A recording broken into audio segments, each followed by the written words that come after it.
સુરતના ચોક બજારમાં બાળકી ઉપરના દુષ્કર્મના કેસમાં કોર્ટે પોતાનો ચુકાદો સંભળાવ્યો।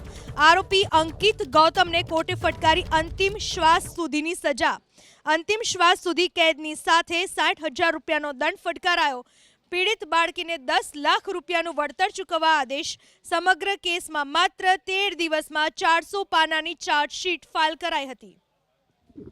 સુરતના ચોક બજારમાં એક બાળકી ઉપર દુષ્કર્મની ઘટના બનવા પામી હતી। આ કેસમાં કોર્ટે પોતાનો ચુકાદો સંભળાવ્યો। આરોપી અંકિત ગૌતમને ફટકારી અંતિમ શ્વાસ સુધીની સજા સાથે જ 60,000 રૂપિયાનો દંડ।